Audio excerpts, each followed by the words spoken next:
আজকে অফিসে হচ্ছে আমাদের রেনোভেশনের কাজ চলতেছে। সাথে হচ্ছে ঈদ পুনর্মিলনী। তো আমি অফিসেই থাকবো না রান্নাবান্না করব তাই ভাবতেছিলাম। আসলে ভুল ডেটে আমার এই রান্নাবান্নার ডেট পড়ে গেছে। আগে পরে দেওয়ার দরকার ছিল। যাই হোক সকালবেলা উঠেই হচ্ছে আমি খিচুড়ি রান্নার প্রিপারেশন নিচ্ছি। আর গরুর মাংস আর খাসির মাংসটা আমি গতদিন রাতেই কষিয়ে রেখেছিলাম। এখন হচ্ছে বাকি রান্নাটা করব। খাসির মাংস জাস্ট ঝোল দিয়েছি। এটা আরও রান্না বাকি। আর এখানে হচ্ছে ভুনা খিচুড়িটা বসিয়ে দিলাম। বেশি করে খিচুড়ি রান্না করতে গেলে কিন্তু পানি পরিমাণে কম লাগে। পানি একটু এদিক সেদিক হলেই খিচুড়িটা নরম হয়ে যায়। রান্না মোটামুটি কমপ্লিট। গরুর মাংস রান্না শেষ, খাসির মাংস রান্না শেষ। জাস্ট খিচুড়িটা হলেই রান্না কমপ্লিট। সাথে ভেবেছিলাম যে বেগুন ভাজা করব, পটল ভাজা করব, কিন্তু অফিসে আমার তাড়াতাড়ি যেতে হবে। যেহেতু রেনোভেশনের কাজ চলতেছে এই জন্য আর তেমন কিছু করতে পারি নাই। তবে ঈদ পুনর্মিলনী বলে কথা, সেমাই রান্না না করলে কি আর হয়? তো সব রান্নাবান্না কমপ্লিট করে একটু লাচ্ছা সেমাই রান্না করে নিলাম।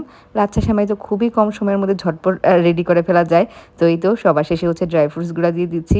কিশমিশগুলো বেশ ভালোভাবে ধুয়ে নিলাম। কিশমিশ থেকে কিন্তু বেশ ভালো ময়লা বের হয়। অনেকে আধোয়া কিশমিশ খান। আধোয়া কিশমিশে অনেক বালি থাকে আর অনেক ময়লাও থাকে।